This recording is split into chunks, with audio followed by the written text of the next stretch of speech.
Ladies and gentlemen, welcome back to the Unprofessionals podcast. I'm CJ, that's Brandon. We are two best friends who love to argue everything movie, TV, and pop culture. Brandon, how are you doing today? I'm doing great. It was a great New Year's. Spent time with the fam, watched a few movies. It Happy is what New it Year, is. Happy New Happy New Year. How are you Year. feeling in 2026? Great. It is going to be the biggest movies of for the past 5 years. It's going to be a great year for everything. What about you? How was your New Year's? Yeah, it's exciting. I'm looking forward to it. People are saying that 2026 feels like 2016, the sequel. And I think that's pretty accurate. I'm glad 2016 is back. Yeah. It's been a rough couple years, but I think 2026 is going to be fun. I had a good 2025. Yeah. So did I. It was amazing. But Congratulations moving on on. hitting 30K on Oh, TikTok. yeah. Thanks, Congratulations. man. Appreciate it. Yeah. It's a How lot does of it it's feel? You've been grinding with the MJ content. Yeah, no, it's good. It's a grind. It's just I forget I'm doing it, to be honest. I'm just in flow state most of the time, just doing it, not even thinking about it. But it is really nice to see it paying off a little bit with and every follower I have, which I'm very grateful to people want to hear what I have to say on certain things, which is why we're doing this, is to have it expanded. Yeah, that's awesome. Proud of you, brother. Thank Anyways, you, man. you wanted to get us started with our weekly news. We don't have too much headlines. January's been pretty slow as the year starts rolling in. But yeah, get us Yeah, started with some news. yeah, we're gonna talk about only two topics today of that happened. Basically, movies that came out a few weeks ago, starting with the biggest of them all, Avatar. It is now made $1 billion. Now the third movie in a row of that franchise to make that money. So, what'd you think about that, CJ? It's exciting news. It's now four films in a row for James Cameron, starting from Titanic, Avatar, Way of Water, Fire and Ash. We knew this was gonna happen. It looks like that means. I mean, I think this basically confirms we're getting 4 and 5 as this continues to kind of roll in more money. I don't think it's gonna cross 2 billion. I just don't think that's possible based on the charting right now. But maybe it is. What do you think?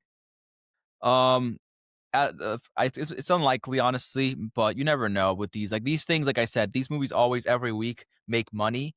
I went to see it a few days ago and it was packed as well, randomly, like on a random Wednesday, like that. So, um, I don't know. It's unlikely, but you never know. That's the great thing about January, that there's not that much to watch for most people. So I think people will happily watch it again, if they haven't already. So maybe. Yeah. Yeah, people are definitely coming to check it out during the holiday season. I also went in Sunset Place IMAX and it was pretty decently full.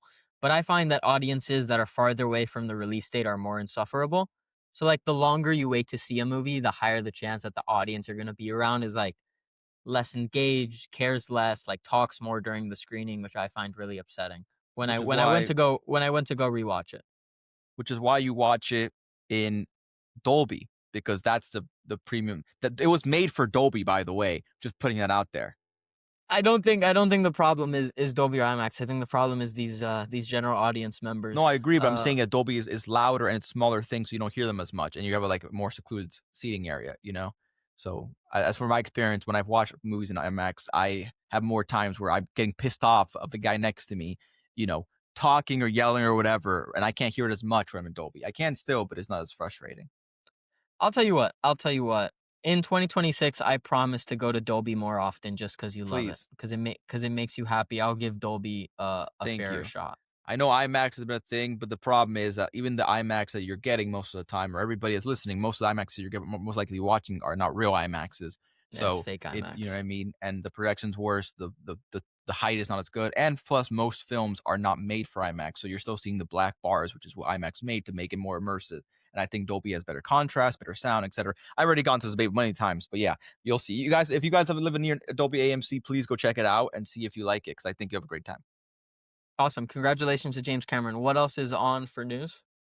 Another record-breaking tracking for record-breaking is Mario Supreme will be the first, it seems, A24 film to cross $100 million domestically at the box office, which never happened before. It's crazy. I think it deserves it. I'm happy for Josh. I'm happy for Timmy. Timmy obviously worked his butt off, like we've mentioned on the pod. So, really happy for the entire A24 team. Really has been a symbol for independent cinema, even though now, like with releases like Marty Supreme and they're dropping 40, 50 million on a movie, like the brand independent kind of starts to falter there, but still technically an indie film. So, Yeah, congratulations to Marty Supreme. of course it is. Yep. That's us done for the movie. That we don't have too much. Like I said, like it's just a dead month. January historically in the movie entertainment is known for being dead. for a few reasons, mostly because a lot of people are also watching the films from the past, from the past few months, trying to get their nominations for award season. So people are now just honestly marketing their own films. You know what I mean? And starting the new year. So that's it for that. Yeah, but speaking of award season, we have two very exciting segments this episode. First, we're going to be doing a 2026 box office draft. So we are each going to be selecting 5 films. We're going to be going back and forth, and we'll explain the draft order in a second. We're going to be going back and forth selecting what we think are the best films that are going to crush it at the box office. And then at the end of the year, we're going to compare our list. We're going to tally up how many billions of dollars these movies have made, and the winner will be our box office 2026 draft winner. Brennan, have you ever done a draft like this for box office? Not for box office. I've done it for NFL, not H- for How movies. how confident do you feel going into this draft? I mean, if you don't take my movies, I feel very confident. Yes, I have a But few hidden gems. that's the problem. I'm gonna have to take your movies. So we haven't decided a draft order yet, but let's go ahead and get started. So I'm gonna flip a coin right here, right now. Brandon, you call it heads or tails. Heads. Hold on, I haven't flipped it yet. I'm a faker. It's already off So to a you great call start. you call heads. Correct. All Let me right, here guess. for Let me guess. It's gonna be tails. for first pick, it was tails. Of course it is. I'm happy with that actually because I hope you don't. Brandon, Okay, go ahead. it was tails. That means I'm gonna get first pick. Don't do what I think you're gonna do. There is one answer that I was gonna. I wouldn't pick this for my. I'm just saying I wouldn't pick that for my first pick. I wasn't gonna do that. Even though I'm very confident in that film, I wasn't gonna do that. Are you gonna pick it for your second pick? Of course I am, which is why you're not gonna take it. Yes. For my first pick, I will be selecting the Michael movie. You piece of bro. What is wrong with you? I will be selecting the Michael movie. Yes, it's a biopic, but this is Michael Jackson. This is the biggest star, probably the biggest figure outside of Jesus Christ on this planet. It's his nephew. The hype is real. Miles Teller is in the film. I'm very excited for Michael movie. If you saw last week's episode, we talked about our most anticipated of 2026. This was my number 9. This was Brandon's number 1. So I have to snatch it to him to start off the year with a bang. My first pick in the box office draft is the Michael movie. Okay, well, I feel disrespected in a lot of ways. But funny enough, I actually wasn't gonna pick that as my first one if I had the choice because I do think there will be one movie that's for sure gonna pass it, and that, of course, is Avengers: Doomsday.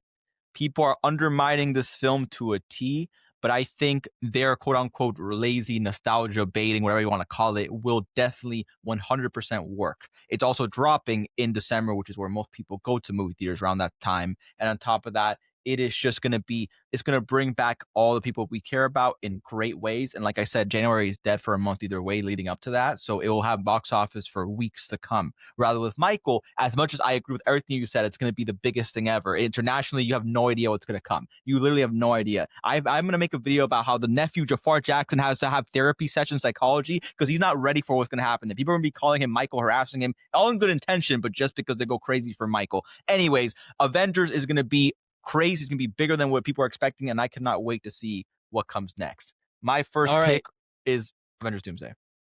Michael movie off the board. Avengers Doomsday off the board. Brandon, because we're going to be doing this snake style, you now get to select again. My second pick as well.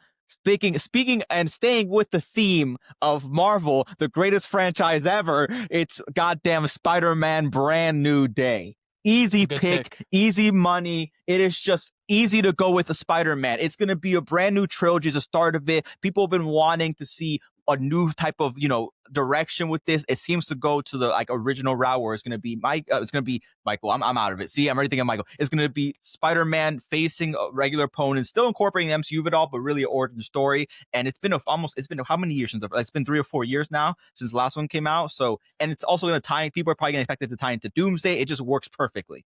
My pick is Spider-Man. No Way Home made $800 million at the box office. It didn't make what? No Way Home did not cross $1 billion. That is completely false. Search it up again. It's not false. No Way Home definitely made over $1 billion. No Way Home did not make $1 billion. Hold up. We have to search this up because that's impossible. It was $800 million. No, it definitely made a billion. It made, I think, Oh, 1.5 billion. it made 1.92. 1.9 billion. You're right. What are you I talking read the about? domestic. My bad. My bad. I lied, Domestically, it chat. almost made a billion. I read Domestically. domestic. You're right. You're right. You're right. There You're you right. go. Okay. 1.9 billion, bro. Almost I 2 billion.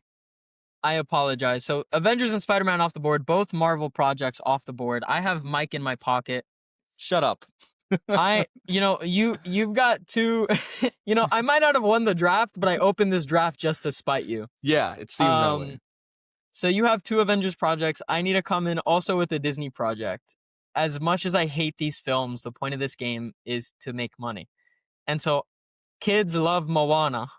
And they're gonna Mm-hmm. definitely love live action remake Moana because Lilo and Stitch crushed it. Snow White did flop, but I've already covered on previous episodes why I think that was the case. I'm going Moana live action for my second pick. I think kids are gonna eat it up. They still remember the songs. The Rock's coming back. He's a box office go getter.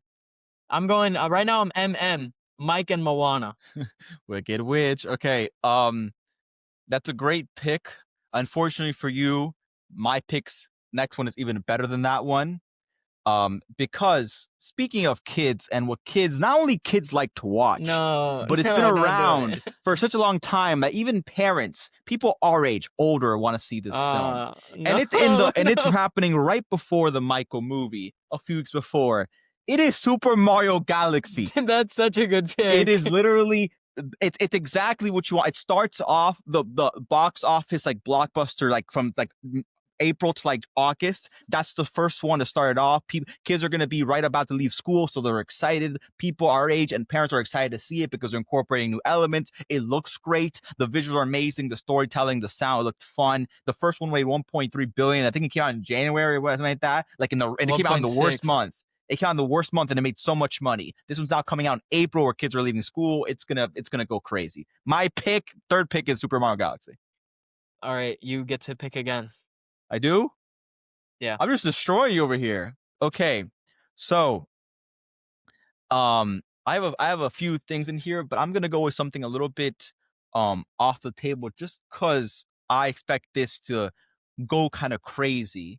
And my next pick is going to be another franchise that's been going on for a long time that we haven't seen these people and individuals in literally almost 7 years, I think, together.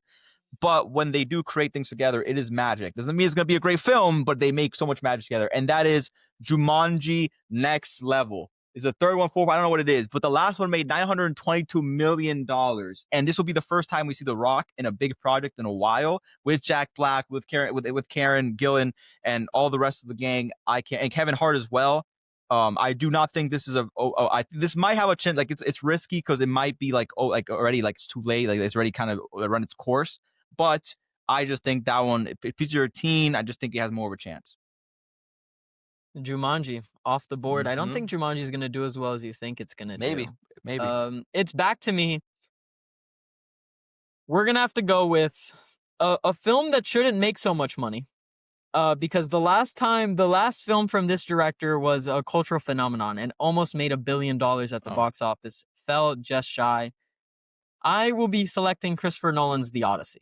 That's a good This pick. is a all-time epic. This is a piece of cinema history, no matter if it's good or bad. This is the first film ever in history shot entirely in IMAX. I'm extremely excited for The Odyssey. And yeah, I think it's going to make a lot of money. The only argument against this is the Barbenheimer hype might not be able to push this movie as far, but pre-sales are popping off. People are making this event. The cast is absolutely star-studded. People are showing up for Damon, for Holland, for the entire amazing cast. I'm excited for The Odyssey, and I think it's going to make a lot of money. I think the reason you're wrong is because I think it's make a lot of money. I just think that this is a very R-rated film. It's also a very adult film because they go on this adventure with all this like like mythology type stuff. I don't think You mean like Oppenheimer when he built the bomb? right, Rated but R? 100%, and it almost made it. But that was more of I think that's more of like a explosion. Everybody remembers that. I think this is not going to be as exciting for kids. Everyone You know what I mean? remembers the atomic bomb. For kids, you're acting like Oppenheimer was for children. No, but the Barbie aspect, I think, like pushed it. People were doing that for memes. You know what I mean? Sure, but I think the Odyssey children is weren't more. watching Oppenheimer.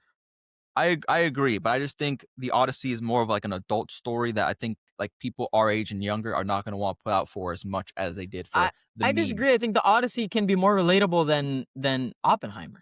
It's a It's not timeless about. classic story. It's It's not a about. giant epic. I agree. I just think that I don't think it. I mean, you're like I said, it's going to be close. I think as well. I think it'll make a lot of money. I think it's going to be with that and Jumanji. They're going to be like, kind of like rushing to see which one like is on top of the box office. I think it's going to be close. Right now, I feel like I'm kind of getting crushed based, based on your picks. But go ahead and pick your final film. My final. Let me just see really quickly before we pick, because I'm between two films. And what was the last Star Wars movie that came out? Which one was it? Rise of Skywalker? Rise of Skywalker. How much money did that one make? Let's see here. No idea. Probably $1 billion. Probably a lot because it was the last one. It made 1 billion worldwide. Okay, I'm not picking that because I think this is a glorified. I'm not going to go with that one. I am going to go with another big movie that I think is another tired franchise, but I do think if people still go out for this, it's going to be Toy Story 5. It has to be. It has to be that one because it's just I've it's a gotten timeless classic. It's the destroyed. first Pixar movie ever made. Everyone's bringing back the story. The little we got from it seems to be teasing how technology is now replacing normal like old toys that were physical toys, and that's a very current topic. And I think people can't. That's what I'm saying. My movies are just so much better than yours because I'm going for every genre. Kids love it. Parents love it. It's just going to all the time. You got Michael. That's going to be great for everybody as well. But yeah, that's why I'm picking Toy Story 5. All right, so your list, just to summarize before I make my final two picks, you have Avengers Doomsday, Spider-Man Brand New Day, Super Mario Galaxy Movie, Jumanji 3, and Toy Story 5. Correct.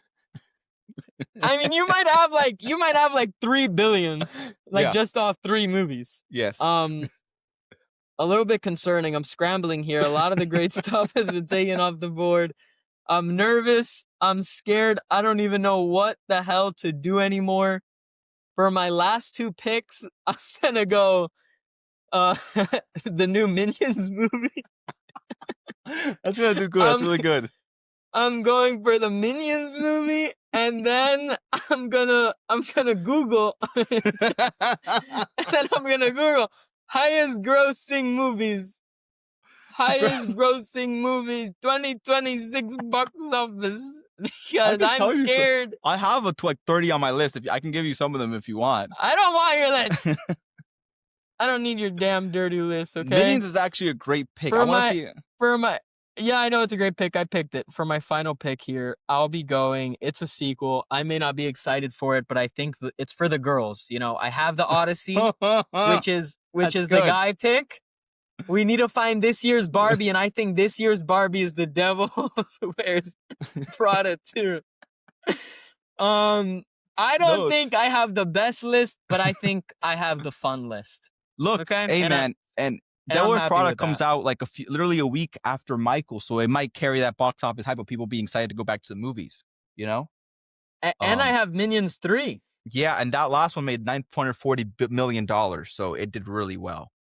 So we'll take it. So just to review, we have Brandon with Avengers Doomsday, Spider-Man Brand New Day, Super Mario Galaxy Movie, Jumanji 3. Yep. Toy Story 5. Yep. My list is the Michael Jackson movie, or Michael, Moana live action, The Odyssey, Minions, The Devil Wears Prada 2. That's fun. So we'll see which one of these is the soonest to come out. Is it Mike? No, I think it's I think it might be Mike. Is it Mario? Mike? Is Mario come out? I think it's Mario. No, Mario's later. No, Mike. Mario's first. Mario comes out in April 3rd. April 3rd. So the first one. So we'll be tracking all of these movies. Obviously, we'll keep the tally as we go. Once these movies come out, we'll track their opening. We'll track how they do. But before we continue, by the way, there's still a few that we didn't mention that could hit $1 billion that we don't know about. I mean, the new Star Wars coming out, like I mentioned before. I don't have faith in that project. You don't think so? But yeah, it could make money for sure. I mean, yeah, like you don't know, but for me personally, that's why I didn't pick it. I don't have faith in the Mandalorian. Hunger Games, another one that could randomly do it. Like the last one didn't do good, but the original ones did really good. So that's what made me hesitate, because the original saga was always like the top grossing film of every year. Like it was always in the top 3 whenever a Hunger Games movie would drop. But the last one didn't do as well. And So the I'm a yeah. little bit scared, but this one has a better cast, I think. Right. And the last one that's going to be a super dark horse that people aren't considering is Fokker in Law. It's one of those like sequels to Meet the Parents, Meet the Fockers, because it already Yeah, made like 500, 600 million like years ago. And now you're adding Ariana Grande into the freaking cast, which is a that's a powerhouse. great point. So that could definitely be a Should have taken sleeper that hit. over Minions, maybe. That's I'm saying that one definitely a sleeper. That one's like no one thinks about, but that one could definitely. I wouldn't be surprised if it made a billion or around there.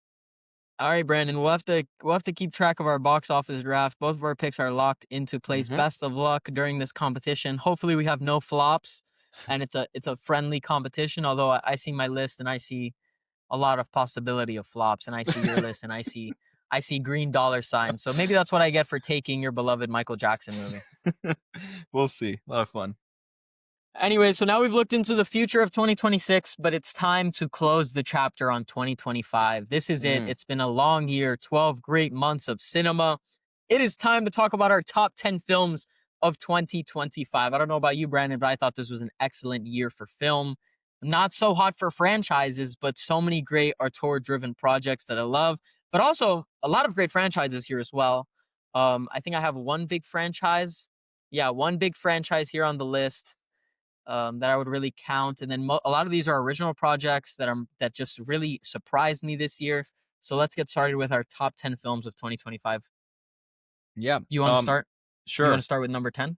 Sure. And before we get to touch, I want to mention that it was a great next year's a great year for blockbusters, and we don't even know how the actual like indie films and or Oscar movies are gonna Yep. do. So that's how great the movie is. Just off blockbusters is really exciting.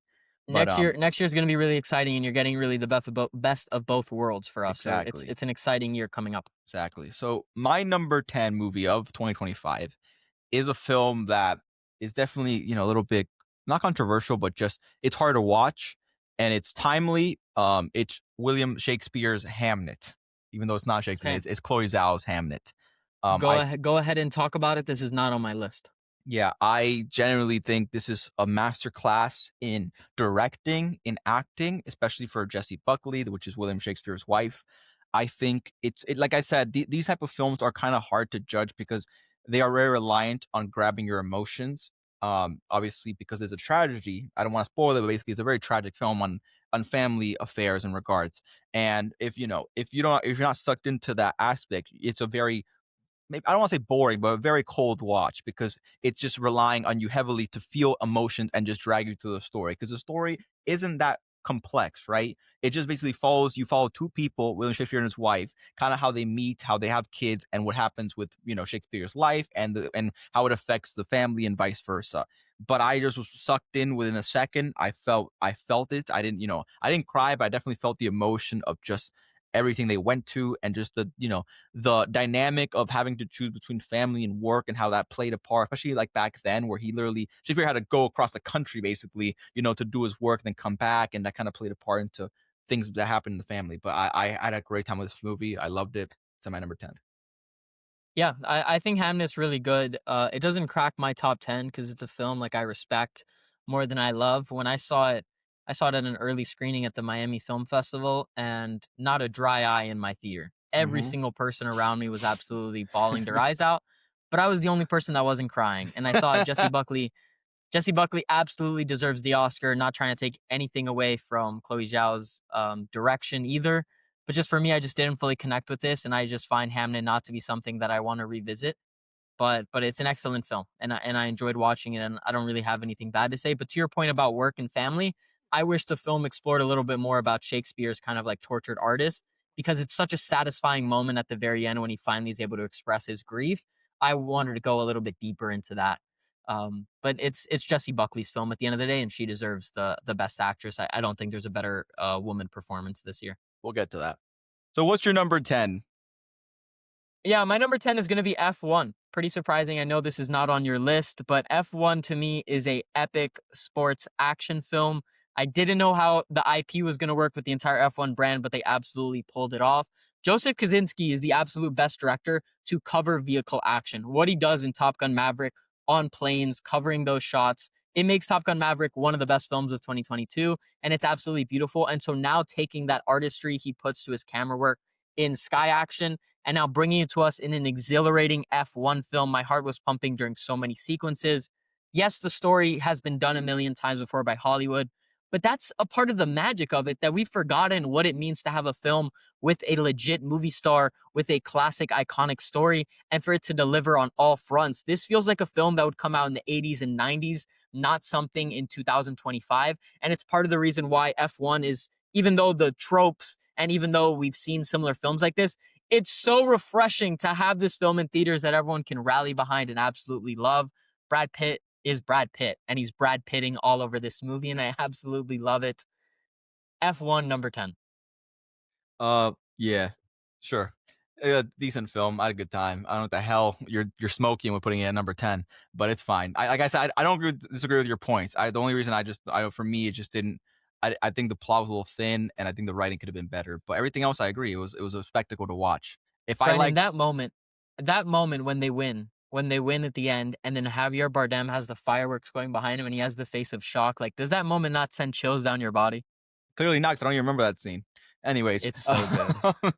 my number 9, I'm gonna have to skip because it's Mario Supreme, and I know that's definitely gonna be up there for you. Yes, we're gonna be holding Marty Supreme. All right, we'll talk about my number 9. Hot take here: Oh no. Celine Song's Materialist. Yeah, not on my list, but I like that. This was an extremely divisive film this year. You had both sides of people. Well, you have people complaining that they felt like they were advertised a rom com and then they didn't get a kind of rom com, which I do agree. That's fair. That's why I A24 like it. definitely, Yeah. I would say, technically did not market it properly. But Celine Song's ability to write dialogue that is so uncomfortable that I feel like I'm into a intimate conversation and I shouldn't be in the room is her strength as a screenwriter. When you look at Past Lives, there are scenes there where I like start to cringe, not because of the dialogue's bad or the acting is bad. It's because these conversations feel so real between these two actors that I feel like it's an intimate moment in someone's life and I shouldn't even be there. And those are the types of worlds and conversations she places you in. She does the exact same thing in Materialist, but now with a star-studded cast. Dakota Johnson's performance, I think, is really well done. I don't understand her haters in this film. Yes, she's shaky in other films for sure, but she delivers here. Chris Evans is absolutely brilliant. Pedro Pascal is great as well. You'll see Pedro Pascal again later on this list. Um, it's a fantastic exploration of this generation's commodification of love, how we think we can build this ideal partner. They have to be this tall, they have to look like this, they have to work out, but they can't do this and they can't do that. And it's just a perverted way to view love, and it's just not how genuine relationships and connections are built. And so it's a beautiful reminder of that. Celine Song's Materialist is fantastic. Don't understand the hate for it. It's not broke boy propaganda. It's just that sometimes, even if you want to be with a rich guy, you realize you don't love him. That's the problem. Celine Song's Materialist number 9, fantastic film. And for me, Celine Song is 2 for 2. She always cracks my top 10. Past Lives even in my top 5 of 23. So I love Celine Song. 100% agree with everything you said. I just had it outside of my top 10, but I also really, really enjoyed this film a lot more than most Totally people fair. did for everything you said. My Totally fair. number 8 is a little bit of a, I'm a big, believe it or not, everybody watching my action. I looked at my letterbox recap and it said my number 1 genre is horror, and it is. I love horror, especially original horror. And to me, this movie came out of nowhere. I love their first movie that they did. These are YouTubers called Raka Raka, and they first made a movie called Talk to Me, which is a brilliant horror indie film that they made a few years ago. And now this year they had a movie called Bring Her Back. I absolutely adored this film on all fronts. I think the best horror films are the ones that are multi-complex, that have different themes in them, not just to scare you, but to really psychologically push you forward. And this film, to me, with the dynamic of having, a blind daughter with, a blind girl with her brother, and trying to balance that with like a, basically like a grieving widow that that wants to agree that lost also her daughter, trying to reconnect. I don't want to spell too much because I think the best way to watch a movie is blind, but I think the themes of just not only horror but just isolationism and family and everything they put there really just worked for me, and I thought it was freaking brilliant. Bring Her Back is my number 8. Yeah, I've seen Talk to Me. I never got a chance to check out Bring Her Back. I'm open to it. Talk to Me didn't really do much for me the first time I saw it, so it's definitely something I have to revisit. I know that's a Mm-hmm. hot take. People were raving about it, but I do support the Philippou brothers, Raka Raka. I think they're doing amazing things, and it's great seeing YouTubers go and become legitimate filmmakers. And you also had Chris Stuckman's Shelby Oaks this year, which I don't think it's making either of our top tens, but it's still exciting to see these filmmakers starting from YouTube having this passion for filmmaking. and being able to make the jump and get their movie shown in X amount of theaters. That's always really exciting. And so I like that you're highlighting it. My number eight is another rom com, an actual rom com, unlike Materialist. This is a fun, original rom com concept, and we need more of these types of films out in the world. It is going to be Eternity. This has one of the most creative concepts, probably of the entire year. It deals with the idea of afterlife, and essentially, this old couple, played by Miles Teller and Elizabeth Olsen, they die, they meet in the afterlife, and essentially, how this world works is you have to pick your eternity. And so, there's different themed eternities. There's a water world. There's a capitalism world. There's a no man world. You can essentially pick what your dream heaven is like. But there's a little problem. They can't sail off into their perfect eternity. Elizabeth Olsen's first husband, who died in the Korean War, played by Callum Turner, is also there, who's been waiting for her for over 67 years for them to be together. And so Elizabeth Olsen now has to choose which of her ex husbands or husbands she has to choose to live in eternity with. This movie is beautiful. It's funny. Divine Joy Randolph, who won Best Supporting Actress for The Holdovers, one of my favorite actresses working today, delivers in this movie once again. Super funny. It pulls at all of your heartstrings, and really, what's so great about Eternity, ultimately, outside of its fun original concept, is what it says about love, what it says about what it means to have a long-term partner, how relationships are about sacrifice, and eventually, like once you find that person and you build a life with them, it's hard to pick anyone else. And so, Eternity, more films like this in Hollywood, please.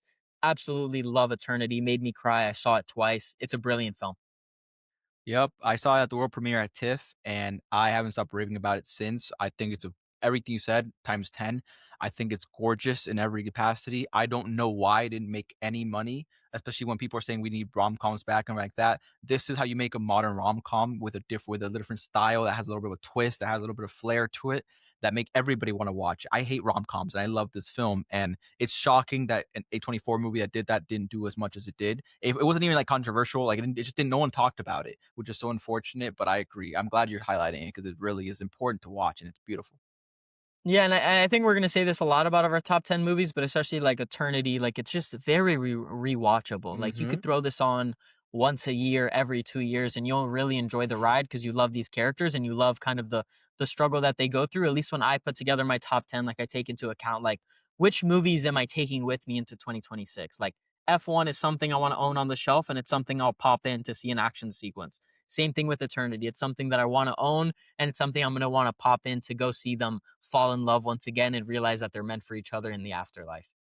Well, it's funny you say that because I'm a psychopath, and that's exactly the opposite of my list. Because my, like, remember, one of my favorite movies of all time is Schindler's List, but that's not Okay. rewatchable. And so so continuing that theme of movies that are not rewatchable, but I love them so much when I first did see them, which I want to see it again if these thinking scumbags would somehow put them in theaters. It's another movie I saw, TIFF, that it's partly it's a supporting actor in this movie is one of my favorite my favorite host of all time, late night talk show host, comedian, whatever you want to call them. It is if I had legs, I'd kick you.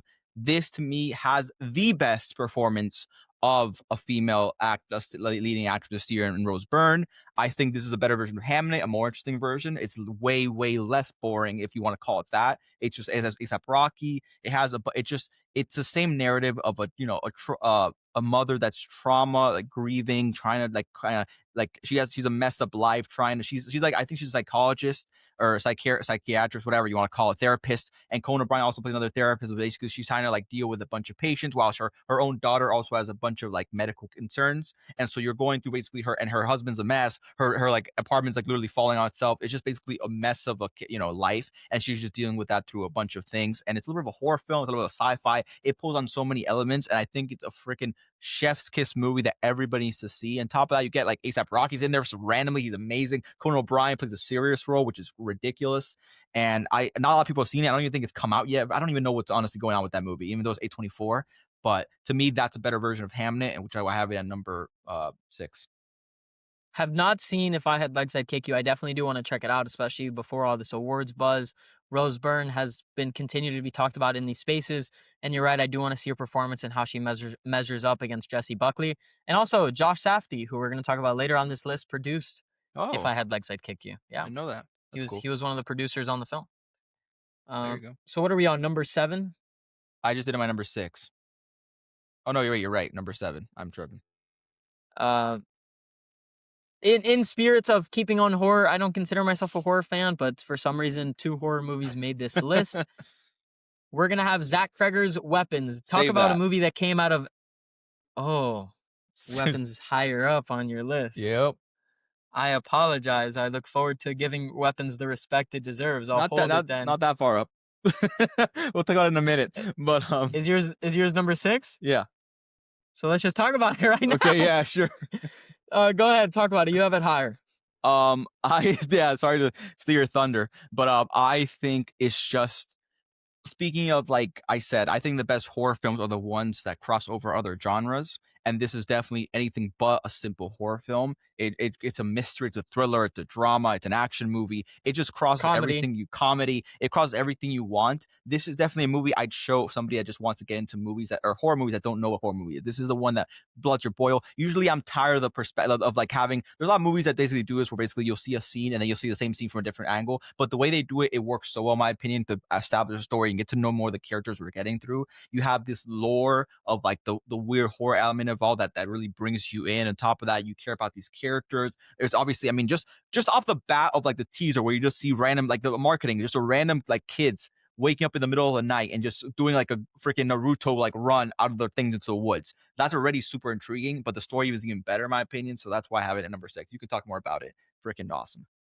Yeah, they did a great job of building hype and anticipation, and you're kind of like, "What the hell even is this?" And then when you sit in that theater, you're just completely blown away. One of my favorite experiences in this entire year in a theater is sitting in a packed crowd. I was down in Houston in Dolby, sitting in a packed crowd, and the she's sleeping in her car, and then the mom comes out with a knife out of her house, and then she slowly walks up, and then she opens the door.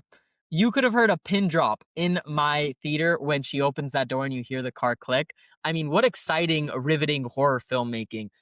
Completely right. So many great performances from Josh Brolin. Obviously, Amy Madigan is even in awards conversation Yeah. because of her performance as Aunt Gladys.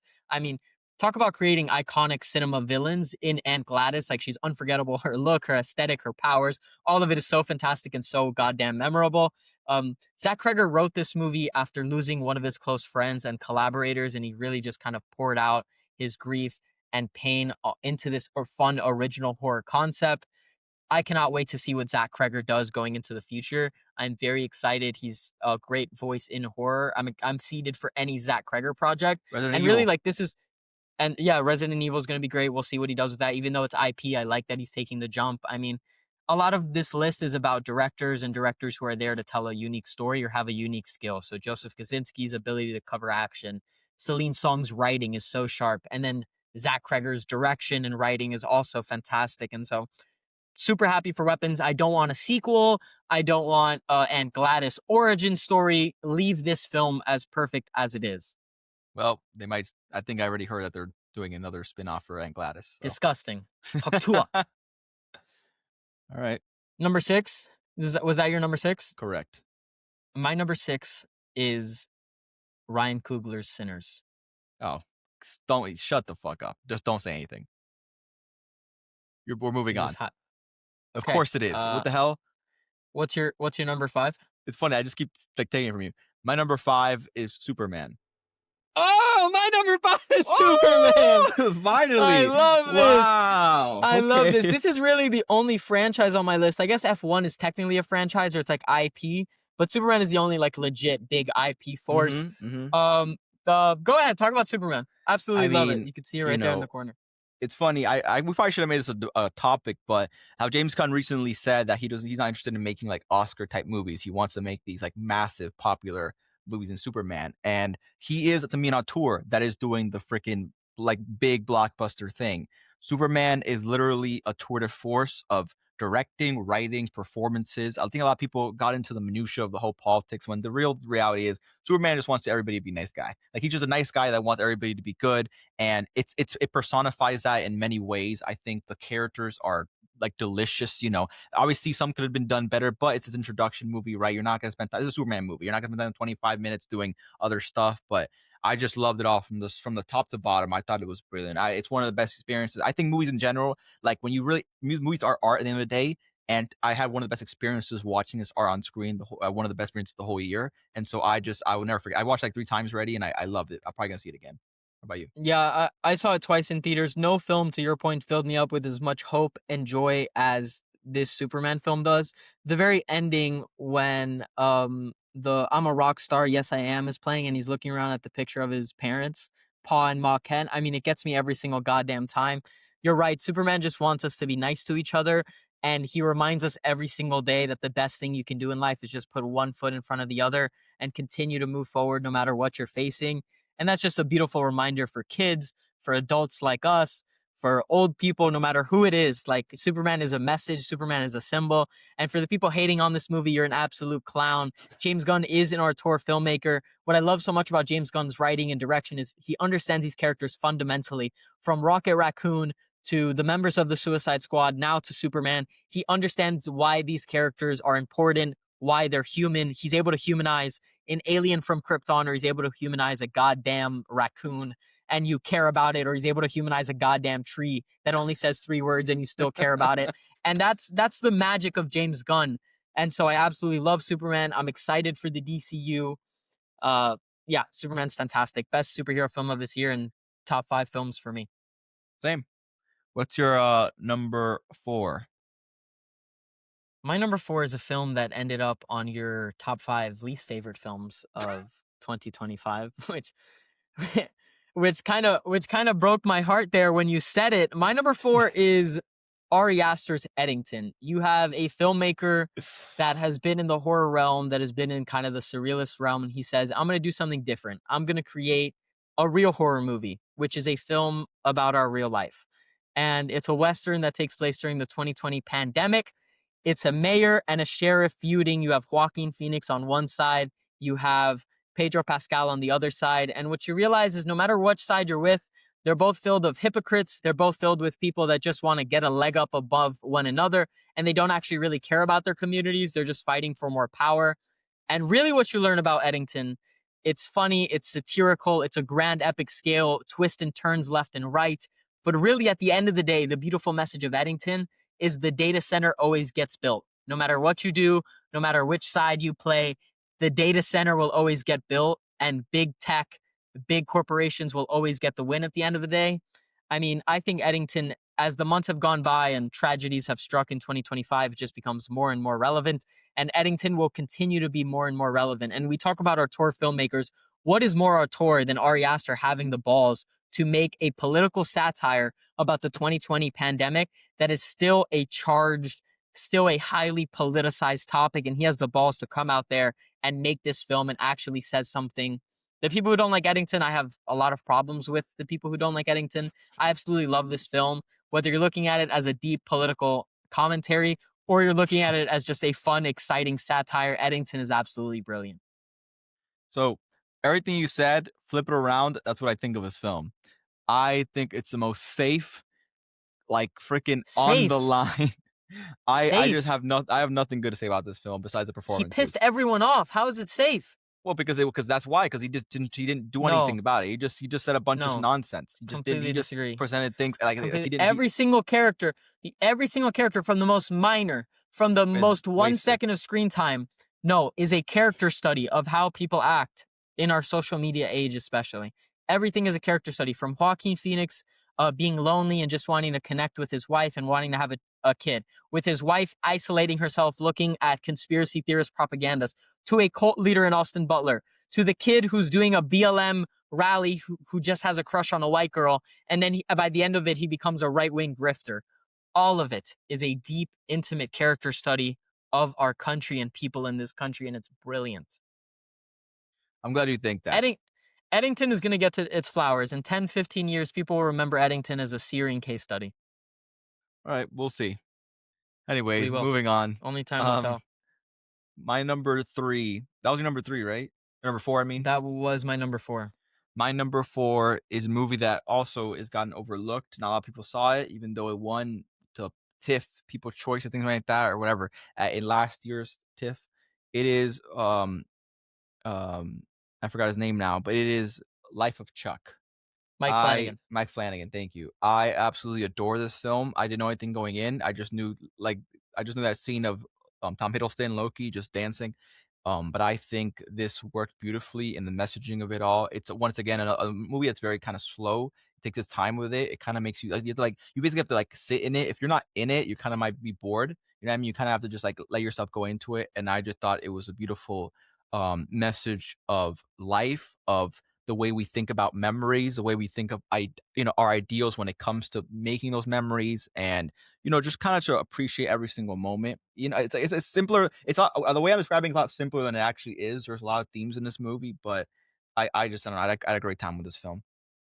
Haven't gotten a chance to check it out, but I've heard many good things, and it's a Stephen King adaptation, Mhm. and that really shows like the variety of Stephen King. You think Stephen King, you just think horror and thrillers, but it shows that he has a wide variety of stories that people fall in love with. Yeah, he's made two of my other favorite films of all time. Top 10, both of them is Shawshank and Green Mile.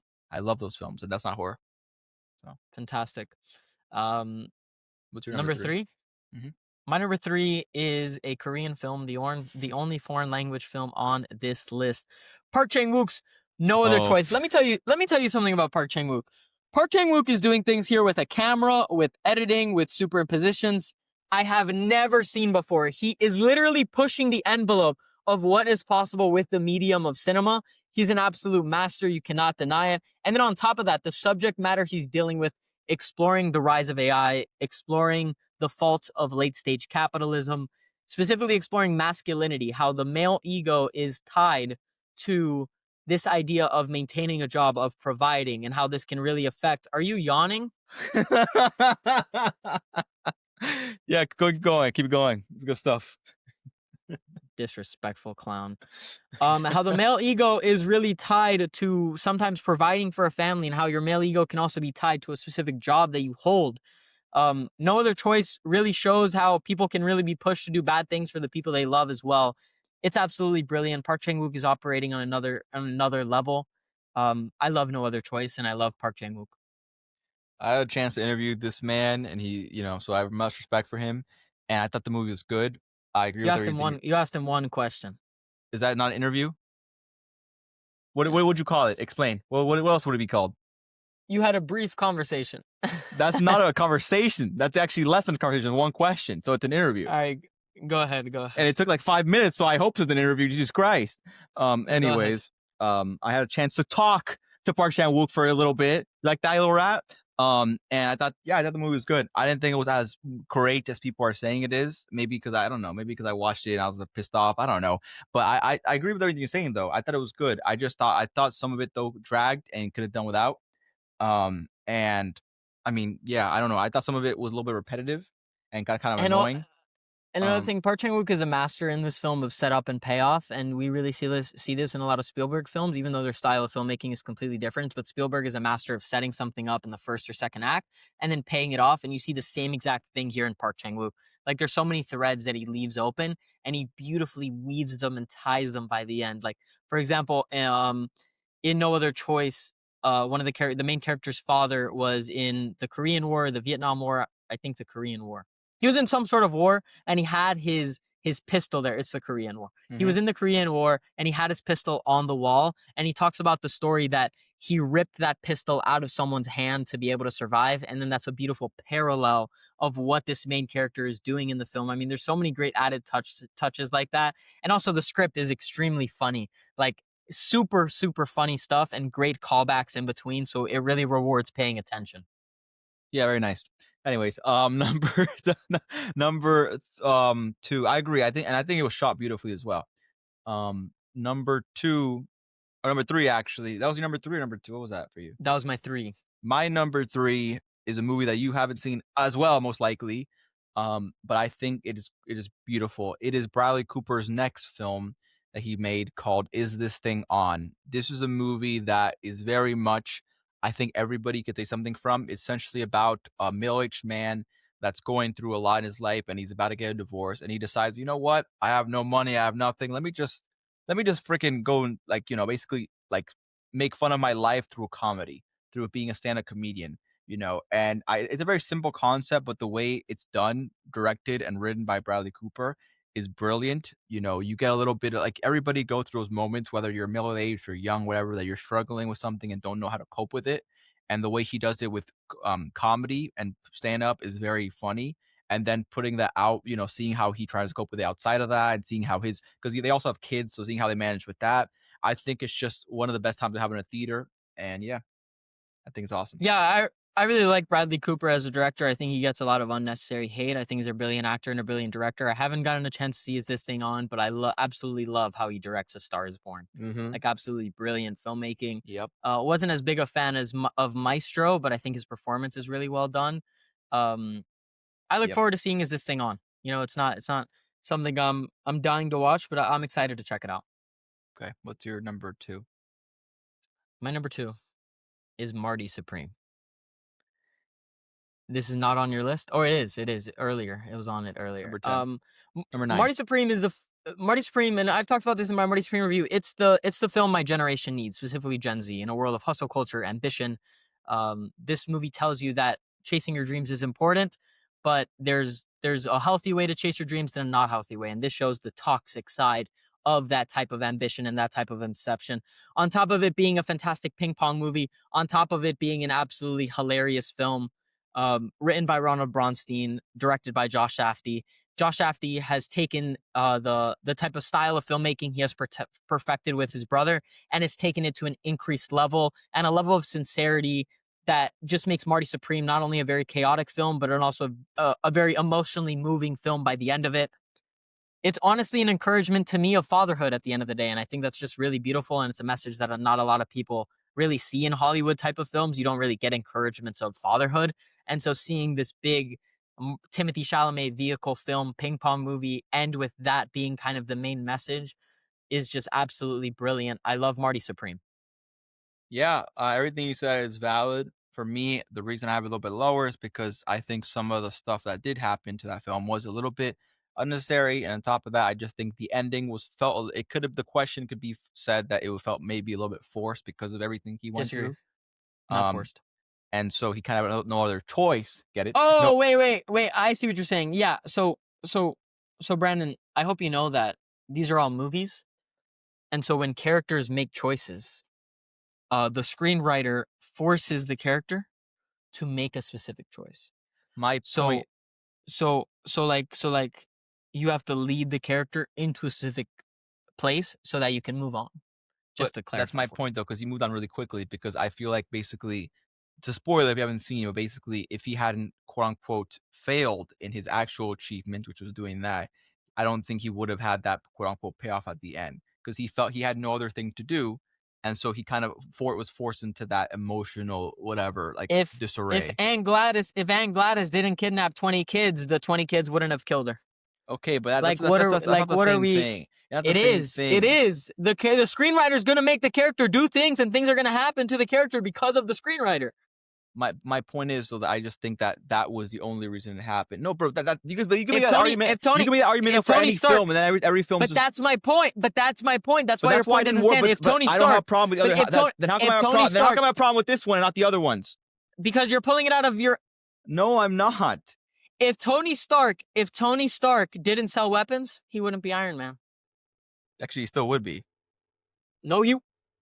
How would we have become Iron Man if Oh he no, didn't not sell yeah, no, you're weapons? right. Not Iron Man. I meant like the big personality. He like the billionaire playboy guy.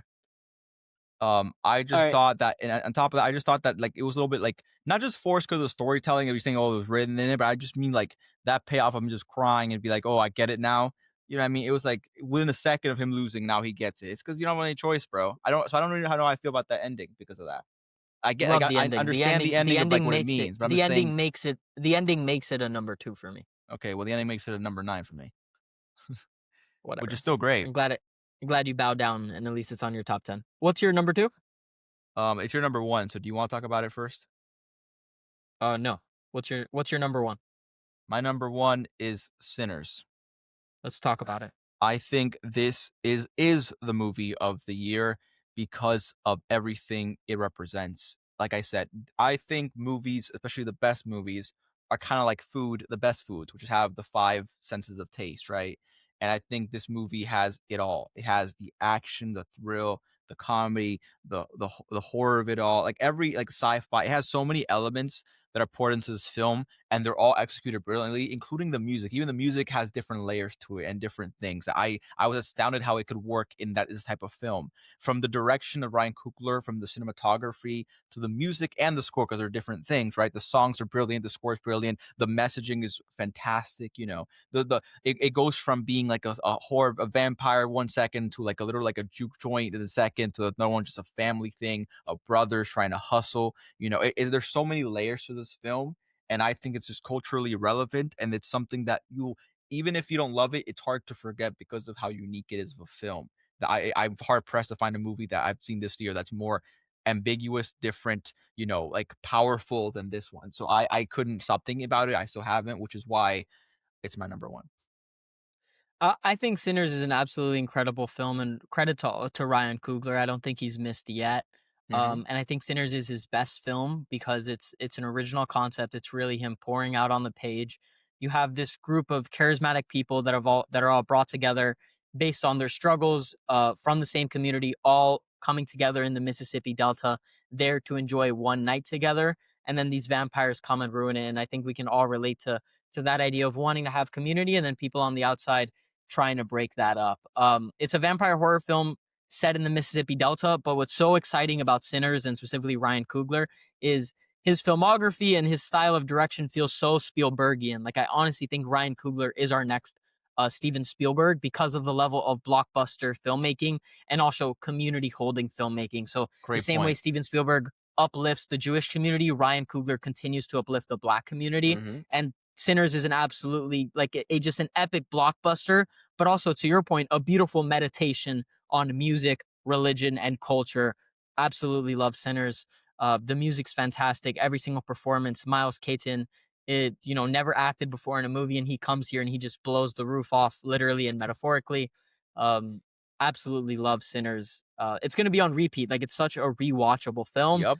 Some of the other films I connected to a little bit more personally, but my second time seeing Sinners in 70 millimeter, there were some scenes where I started to tear up, especially anything that had to do with, I believe, Smoke and his wife and kind of the loss of their baby girl or baby boy. And then when he finally gets to revisit them in the afterlife, like such a moving and touching and epic visceral filmmaking. By the Love way, Sinners. great. That's probably your best take in the whole podcast you've had ever. Is that Ryan Coogler might become Steven Spielberg, and if he does become Spielberg, at least in the same sense of like you said, finding a way to combine blockbuster with cultural prevalence to their own stuff. Yes, Like that's a hard he's thing to do. Spielbergian. Like That's that's the word I one hundred find for him. percent. That's a hard thing to From do. Black Panther, Fruitville Station, it's a film Creed, about his community. yeah, A Creed, like all the these are epic blockbusters that 100%. everyone can get That behind, is and he's such uplifting his that is community. such a hard thing to master. Not only like making blockbusters and culture relevant thing, but also personal, right? Because James Cameron, I don't know how personal it is to him, like you know the Avatar, Titanics of it all, but having a like you said director that's an auteur that could make a personal story become a blockbuster thing, that's absolutely nutty. And I completely agree. And I think based on what we're seeing, that is definitely the direction he's going to. And I cannot wait. And he's so young, so I cannot wait to see what he has next. He's so goddamn young, and also he's a great businessman because there was a lot of good contract work about him eventually getting the rights for Sinners after It's yeah, 20, 30 it's years. his movie. And if you don't and if you don't think that's going to be a big IP, again, comparing him to Spielberg, do I think Sinners is going to be as big as Jurassic Park? No, but it's adjacent. It's tools in his tool belt that continue to build him up as a filmmaker. And I just want to see more Ryan Coogler original work. Like we're gonna get Black Panther 3. Love the first Black Panther, a little mixed on Black Panther 2. I kind of want him to get Black Panther 3 not out of the way. I still want him to, do a good job, and I'm excited for it. But I kind of do want him to get it out of the way so we can just get more Ryan Coogler original ideas and see what else he has in the tank. Hmm. So yeah, absolutely love Sinners, and I think this has cemented himself with one of the best directors, at least of his generation, working today. And you're going to be excited for a Coogler project no matter what it is, and Sinners, kind of cements that. Yep. Now to your number one and my number two. My number one film of 2025 is from my favorite director of all time, Paul Thomas Anderson. He is a director that I love all of his sensibilities. I love how raunchy his films are. I love how tight his comedy is.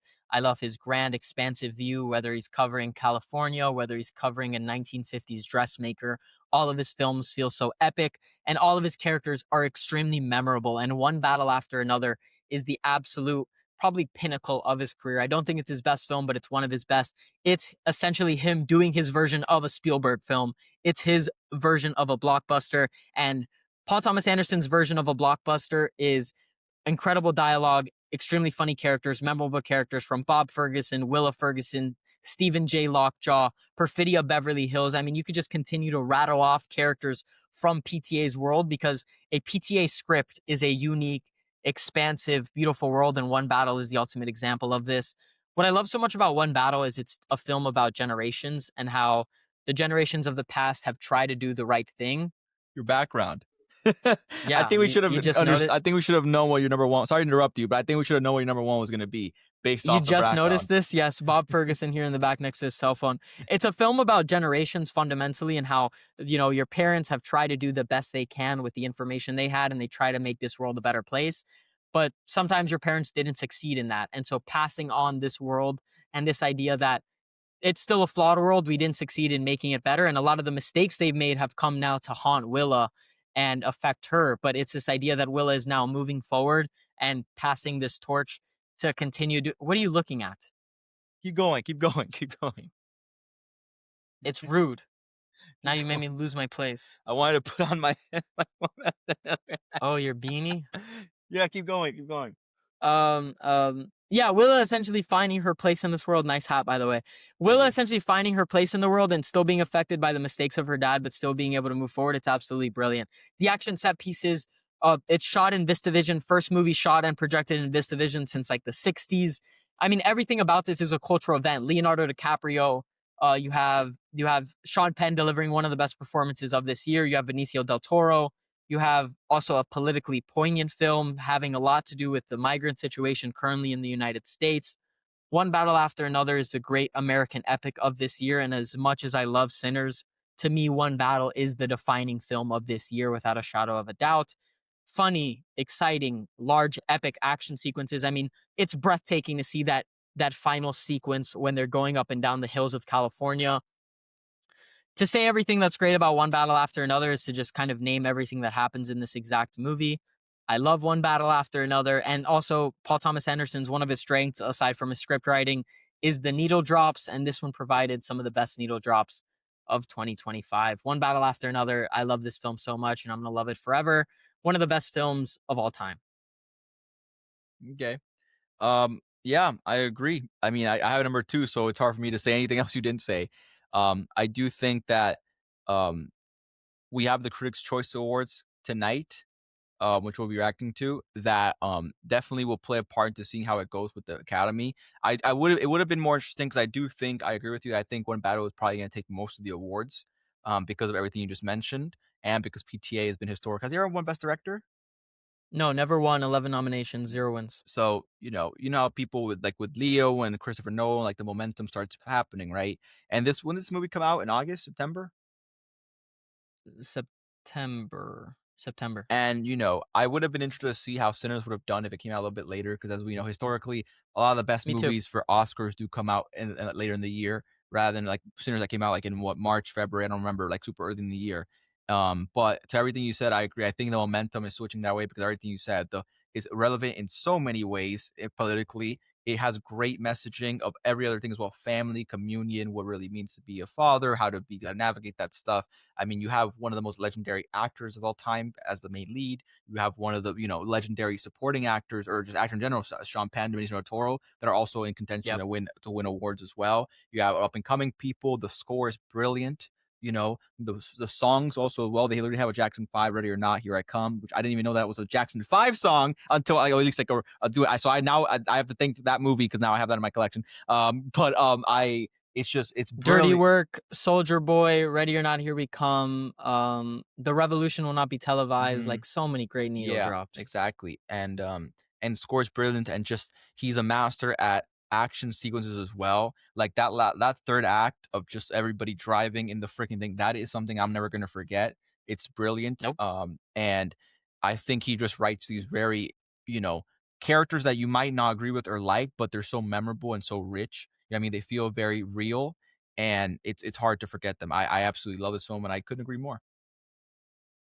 Brandon, That's it for our list. Your number one is Sinners. My number one is One Battle After Another. It's been a great year for film, and we look forward to what 2026 has in store. Brandon, do you have anything else to add? No, I think it's like I said, I think this has been a fantastic year in years, quite literally, that we've had such great films. Because there's a bunch out of my list that are amazing as well, and I'm sure you'd say the same, you know. But and next year is probably gonna be even harder to match.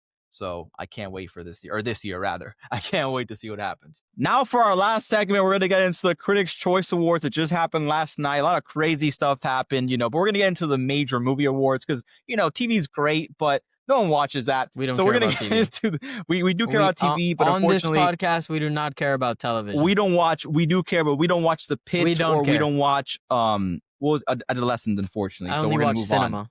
Okay. So speaking of cinema, let's first start with the adapted screenplay.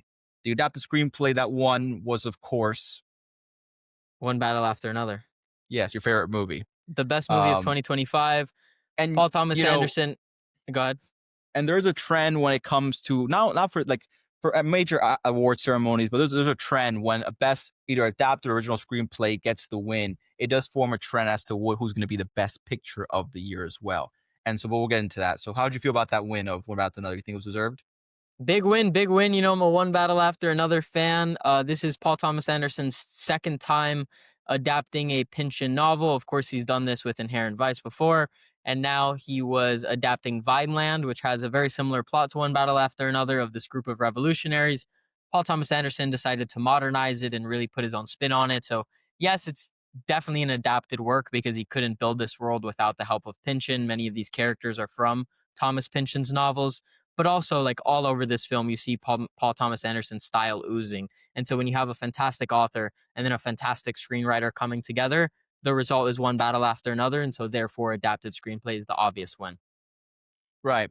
Okay. Yeah. Agreed. I think it was one choice. Speaking of one choice as well, the next category was Best Original Screenplay, which of course, without a doubt, went to Sinners. That's one of the most unique films of the year, probably the last 5 to 6 years. And yeah, I don't think there's much to be said about that. I think it's just easily deserved. Yeah, great job to Now, Sinners. We talked about this earlier on the podcast about Ryan Coogler kind of being very Spielbergian, kind of inserting his own hmm culture and his own hmm sensibilities, and that's really what we see from Sinners. When Sinners first came out, there was kind of a backlash, like it was just like From Dusk Till Dawn, like this is just another basic vampire story, and I think that's a very dumb and oversimplification of what this movie actually achieves. This is a real portrait of a underrepresented culture, which is the 1930s Mississippi Delta, and so completely well deserved. And Ryan Coogler places you into a world that you just don't want to leave. And then the vampires get there because that first 30, 40 minutes, like you're just kind of enjoying these characters hanging out together. yep. Moving on to Best Supporting Actress, it indeed did go to a recently picking up momentum favorite, Amy Madigan of Weapons, Insane. the horror villain that we don't see Absolutely horror insane. recognize it ever, especially in critics awards. They hate horror for some reason. It's like historically, but she won it, and I wouldn't. I would be like, I can't imagine this woman winning the Oscar. That's crazy for like I a mean, horror film. I would love to see the nomination. We're seeing the Oscars become a little bit more accepting when it comes to the horror space. The Substance was nominated for Best Picture last year. Demi Moore obviously gave a fantastic performance. Specifically, it seems to like that the Academy really likes women in horror and how they're able to kind of play in that space. Mhm. And great performances can be brought out in the horror genre. And then Amy Madigan's just a perfect example of a longtime actress that's been known in the industry. And then you see her in the movie, and you're like, you have no idea who this woman is, and then you're like, damn, that's Amy Madigan. That's insane. Like she really does transform into Anne Gladys. So I just love that she's getting the recognition. I don't know how many awards she can continue to keep pulling off, but I'm hoping for an Oscar nomination at the very least. Yeah, I think she's gonna get it, man. I think, like I said, it's an outstanding performance, a unique movie, and yeah, it worked. And then to me, the surprise of the night, if I had to choose one for best supporting actor, went to Jacob Elordi for Frankenstein. Now, a lot of people still haven't seen this film because like my co-patriot over here hasn't seen the film because he wanted to see it in a I theater, don't and like unfortunately, Netflix. it went to theaters for like about maybe maximum 2 weeks, and they weren't even the big theaters. It was like the random theater in the corner of your city. And so and obviously they purposely do that, Netflix does, so then they could qualify for these awards. They get to lit the minimum times like be allowed to see in a theater. But yeah, he won that over people that were expected to win, which I thought would be Sean Penn or Benicio del Toro for One Battle After Another. What do you think? I mean, like you said, I haven't seen Frankenstein yet. I'm sure Elordi did a very good job. Like, I think Guillermo del Toro's extremely good at casting and, putting people in his world that make a lot of sense. But you being someone who's seen the film, like, obviously I was rooting for Sean Penn or Benicio del Toro as a one battle stand. But as someone who's seen the film like yourself, like, what do you think voters are seeing in Elordi? I mean, he definitely brings a unique Frankenstein. As you saw in the trailer, he speaks, right? And so you see the vulnerability. And I think also Oscar Isaac playing actual, Frankenstein does a great job of kind of like doing the dynamic with him. He plays a very vulnerable, yet kind of compassionate. I mean, Frankenstein is a complex character when you really think about it. And then on top of that, you add a little bit of like, dialogue to the character. It creates a whole different world. So I think that's definitely what played into it. I thought he was brilliant in it. But like I said, I don't think it was as good as the other ones, but to each their own. We'll see. That Yeah, definitely will be we'll, a we'll we'll have wild to see card. how it shakes out in future awards, and I definitely have to catch up and see if Elordi deserved the Critics Award. Yeah. Now, next up is Best Actress. I think this is a two-horse race, honestly, between Rose Byrne and the winner of yesterday, which was Jessie Buckley for Hamnet. I thought it was, that's kind of like been the whole race, especially when you have a Chloe Zhao movie. It's about Shakespeare, the wife. Like it's all things that people know and recognize, especially Academy and and big voters of awards, rather than freaking Rose Byrne is like a very indie A24 film that's kind of no one really knows about. But some people that love movies like you didn't even know where came out, and it's also in a weird title. Conan O'Brien's in it, so it kind of has all momentum leaning towards Jessie Buckley. But what do you think? Yeah, I think when it comes down to like how awards are going to be given out, Hamnet has long been kind of in the conversation for like second place when it comes to Best Picture. One Battle After Another has maintained that strong lead since it came out back in September. But the conversation around Hamnet was like right there to kind of rival it. And Hamnet has always been kind of the number two slotting in Best Picture. And I think part of the reason why that is of course, Jessie Buckley's fantastic performance. And so I think going into any other awards bodies, I think voters are going to give it to One Battle After Another, but just as a kind of reward, something that would kind of make sense from at least the Actors Guild is to give it to Jessie Buckley, just so that's Hamnet's kind of recognition. She's the powerhouse performance. She's the reason why that movie really works for most people. And so Hamnet's shining star obviously being rewarded for her great work. And then Hamnet just kind of dying out really quickly with a Chloe Zhao nomination for director. And that kind of being it for Hamnet, I think is the most realistic path. Rose Byrne, great performance. People have been talking about it, but I don't think it has the juice that Hamnet has had. Yeah, and because of all the things we said, like it's just a bigger director, it's a bigger project, more known things rather than, it's more a lot more indie the other one. And a lot of people still haven't seen it. And I don't know if it's still, I don't know if you remember, but like last year there was a whole thing about how like you actually don't have to watch all the films when you nominate them. You could just Yeah, that's you don't have, ridiculous. Like which is ridiculous. if you're an Oscar, but I'm pretty sure this year like they make you sign something. I'm sure That's what I'm people lie saying. Because either I'd way, hope but to know that at least everybody that's voting with the Oscar this year will at least see if I like that kick you, because a lot of people haven't yeah. seen it, right? Anyways, now moving on to like probably the best, like the biggest, like in terms of solo performance of the night. It was Best Actor.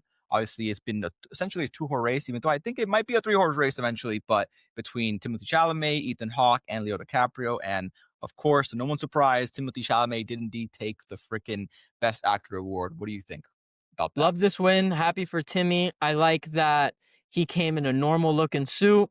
He came presentable. He got up there and people were like hating on him because they were like, oh, why is he acting so nervous? And it's like, I think this is a much better strategy. I think the publicist, I think behind the scenes, they were like, listen, Timmy, the movie opened big. You're making a lot of money. Now let's kind of change trajectories to a little bit more of an awards type of mindset. And so he brought down the rhetoric of thinking he's the greatest, blah, blah, blah. He was very humble, thanked all his fellow nominees one by one, was nervous, was very light, but still likable in a movie star kind of way. Thanks Kylie Jenner in a very gracious and romantic way. Like I think this is much more the the thing that Oscar voters kind of want to see a little bit more is that level of being more humble. And so I'm glad that whoever's on his team, or if it was his own idea to kind of turn it down, um, I'm happy. I think it's the right move, and I think Timothy Chalamet deserves this award, and I hope he continues this kind of more humble energy as the award season keeps going. Yeah, to your point, I think it is perfect timing that he's trying to tone down the quote unquote cockiness or the very self confident route. Yeah, Because as we mentioned earlier before the podcast, is that these the people that vote for the Oscars are everybody that actually in the industry, right? And not reporters, not people like me and you, actual actors, directors, producers, everybody that actually is involved in the film industry. And that strategy of like just being like super like I'm the best, this is me. I don't know how it would feel or like rub off on the other people that actually pour their life and soul and are a little and obviously are humble about it, right? Because the difference between this and sports, even though he takes this into a sports like degree of like I'm the best, I want to be the best, is that you can't decide your fate in basketball or any sport. You have more of a chance to actually literally take the game for and win it. But this one, you got the best thing ever. But if you have everything against you, or people don't like your attitude, then you get nothing, right? Which is ironic part about how the Will Smith thing when he actually got slapped, right? Like he won right after that. And obviously, if I did that, let's say if he had let's say slapped Chris Rock at the Critics' Choice Award, I guarantee he wouldn't have won that, it right? would be Nope. yeah, it would definitely be a different situation. And it's funny because a lot of these Yep. voters love a cocky, full of himself, kind of ambitious type of character in their films. Like a lot of these films are rewarded, a lot of these films are beloved, a lot of these films get actors nominations. But then when it comes to real life, they like a little bit more of a level of being more humble. And so it's Yeah. very interesting to see Timothy Chalamet make this pivot. I think it's the right pivot. He's making the right move here if he's interested in that little golden man. Yeah. Now moving on to best director. There was only a few. There was a few candidates, like you said, Chloe Zhao for Hamnet. There was also Ryan Coogler for Sinners. But as we predicted earlier, how the night progressed, it came a little bit more obvious that the winner would be indeed Paul Thomas Anderson, PTA, for One Bite After Another. What do you think of that? Paul Thomas Anderson is my favorite director. I think he's one of the greatest to ever pick up a movie camera. He has 11 Oscar nominations, and seeing him get rewarded at the Critics' Choice Awards really makes me happy. He also won either Best Picture or Best Director at the Gotham Awards, and so now like him taking it to another step higher, winning Best Director, very deserved. Had a very cute speech. Was very nice. Was very humble. Like he seems like such a shy guy, and then you see his Yes. films and Yeah. they're so bombastic and so in your face, and so it's really fun to kind of see the difference. Well deserved. Paul Thomas Anderson has been someone that's been extremely highly regarded, but it hasn't always translated to getting him those awards. And now I think it's finally his season. People are complaining about Sinners and Ryan Coogler, and I don't have a bad thing to say about Sinners, and I definitely don't have a bad thing to say about Ryan Coogler.